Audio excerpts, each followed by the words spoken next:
Bellampalli area 100 పడకల ఆసుపత్రిలో గత 11 నెలలుగా పనిచేస్తున్నటువంటి కాంట్రాక్ట్ అవుట్సోర్సింగ్ కార్మికులకు ఇక్కడ పనులు నిర్వహిస్తున్నటువంటి కాంట్రాక్టరు సకాలంలో వేతనాలు ఇవ్వడం అనేది లేదు. తను పనులు చేపట్టినప్పటి నుంచి 5 నెలలు 6 నెలలు వేతనాలు పెండింగ్ ఉన్నాక కార్మికులు ఆందోళన బాట పడితే 1 నెల వేతనం వేసి చేతులు దొరుకుతున్నటువంటి పరిస్థితి ఉంది.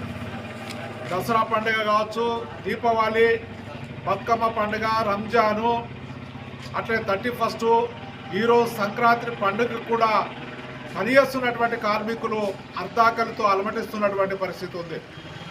మరి కార్మికులు ఏం తిని బతకాలని చెప్పి ఈరోజు ఈ ఆసుపత్రి ముందు ఆకులు తిని ఈరోజు నిరసన చెప్తున్నారంటే వాళ్ళ ఆవేదన, వాళ్ళ కుటుంబాల పరిస్థితి ఎంత దయనీయమైనటువంటి పరిస్థితిలో ఉందో ఈ ప్రభుత్వానికి అధికారులకు ఎందుకు ఆలోచన రాలేదని చెప్పి మేము ఈ సందర్భంగా అడుగుతున్నాం.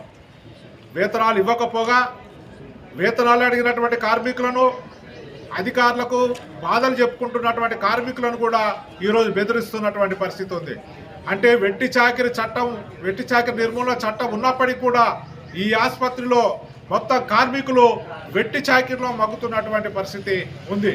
అందుచే ప్రభుత్వము, అధికారులు వెంటనే స్పందించి వీళ్ళకి పెండింగ్లో ఉన్నటువంటి వేతనాలు ఇవ్వాలని చెప్పి వీళ్ళు చేస్తున్నటువంటి పోరాటానికి సిపిఎం పార్టీ మంచిర్యాల జిల్లా కమిటీగా సంపూర్ణ మద్దతు తెలియజేస్తున్నాం. వీళ్ళు చేసే ప్రతి ఆందోళన కార్యక్రమంలో సిపిఎం పార్టీ పాల్గొంటుందని సందర్భంగా తెలియజేస్తున్నాం.